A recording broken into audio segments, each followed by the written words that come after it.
Fit X itu tidak bermasalah meskipun ini goyang seperti ini, dan motor helm ini pun tidak masalah meskipun ini goyangnya sangat parah seperti ini. Begitu juga untuk Vega Air New itu juga tidak bermasalah meskipun goyangannya seperti ini. Nah, kok bisa Mas? Bedanya di mana? Oke Mas, jumpa lagi dengan saya UJM. Kali ini UJM ingin membahas beberapa hal yang menyebabkan suara kasar pada bagian bak kopling motor bebek ya, bukan matic. Kalau matic kan nggak pakai kopling. Hal pertama yang harus mas perhatikan yaitu perhatikan pada bagian kruk asnya ya, pada bagian kruk as ini ya. Ini pastikan untuk kruk asnya, kruk asnya ini tidak oleng ya, atau ya intinya tidak oleng ya, harus presisi. Dan untuk laker bandulnya atau laker kruk asnya itu tidak goyang. Kemudian perhatikan juga untuk as gigi rasionya, ini pastikan dalam kondisi tidak goyang juga ya. Seandainya goyang sedikit itu hal yang wajar. Kemudian langkah selanjutnya yang harus mas perhatikan pada bagian rumah kopling, rumah kampas kopling ya. Perhatikan pada bagian bos koplingnya sini, ini tidak goyang ya. Ini seandainya terjadi goyang itu akan menimbulkan suara. Oke.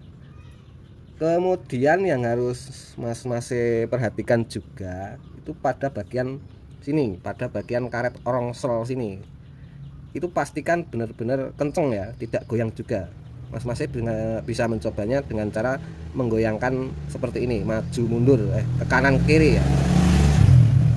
Dan juga maju mundur seperti ini. Seandainya terjadi goyangan, ini juga akan menimbulkan suara. Suaranya bagaimana Mas? Suaranya biasanya akan timbul ketika motor itu langsam, itu akan timbul suara seperti suaranya itu seperti kluk kluk kluk kluk gitulah, kayak ada semacam spelling yang terlalu lebar. Pokoknya seperti itulah, pasti ada suara ketika posisi langsam. Oke, kemudian yang dapat menimbulkan suara pada bagian kopling lagi, mas perhatikan pada bagian rumah ganda. Mana rumah gandanya?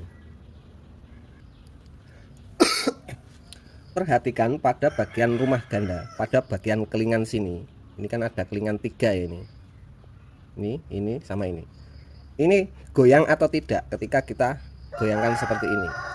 Seandainya terjadi goyangan, meskipun goyangan itu cuma sedikit, itu juga akan menimbulkan suara yang lumayan berisik kalau ini.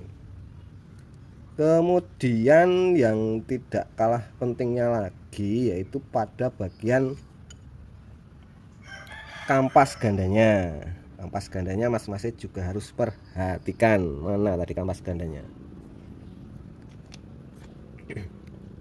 Ini untuk kampas gandanya. Pot dulu satu. Mas perhatikan ya, untuk dudukan kampas ganda ini pastikan benar-benar dalam kondisi kenceng ya.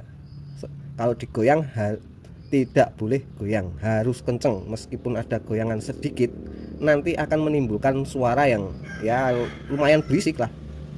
Itu pasti menimbulkan suara berisik. Kemudian untuk kasus motor lain, ini kasus motor lain ya, ini bukan untuk Supra helm ini ya.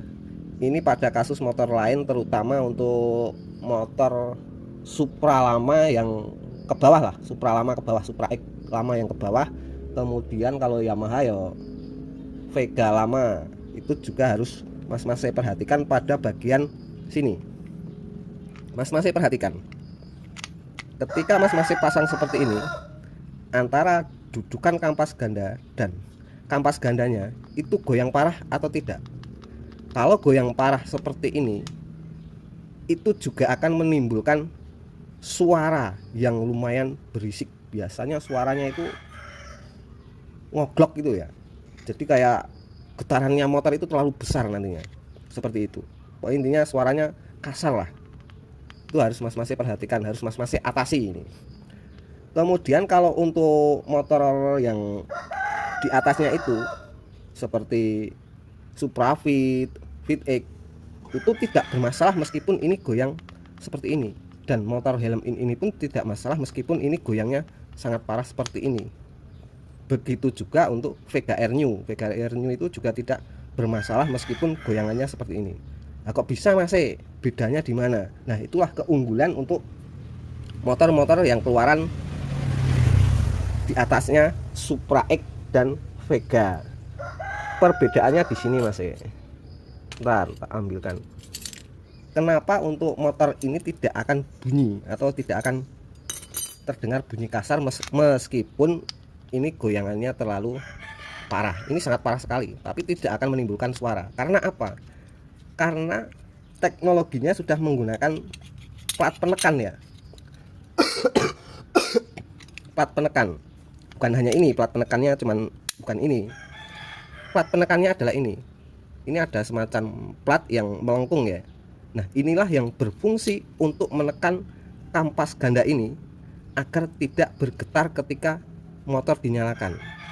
Kalau motor di bawahnya ini seperti yang saya sebutkan di atas tadi, itu ketika kampas ganda ini goyang seperti ini, itu akan timbul getaran. Ketika dinyalakan dia akan bergetar dan akan menimbulkan suara yang sangat berisik. Bisa dipahami ya mas-mas semua. Pokoknya ketika khusus untuk motor yang keluaran lama, seandainya terjadi goyangan seperti ini, mas-mas harus mengatasinya karena akan menimbulkan suara kasar. Oke, bisa dipahami ya mas-mas. Kalau untuk yang keluaran ini yang Suprafit ke atas itu tidak bermasalah. Dan untuk Vega New Jupiter Z itu tidak bermasalah karena udah menggunakan sistem plat penekan seperti ini. Oke mas, mungkin hanya ini ya yang menyebabkan suara kasar yang muncul di area bak kopling. Mungkin ada salah satu yang belum saya sebutkan. Mas bisa komen di kolom komentar di bawah. Mas lah kok nggak ditunjukkan solusinya bagaimana? Ya nanti kalau saya udah dapat pasien seperti itu, kendala seperti itu, akan saya spilkan untuk videonya dan cara mengatasinya bagaimana. Oke, untuk saat ini cukup sekian yang dapat saya bagikan. Kurang lebihnya mohon maaf. Wassalamualaikum warahmatullahi wabarakatuh. Jangan lupa untuk subscribe, like, dan juga share. Terima kasih.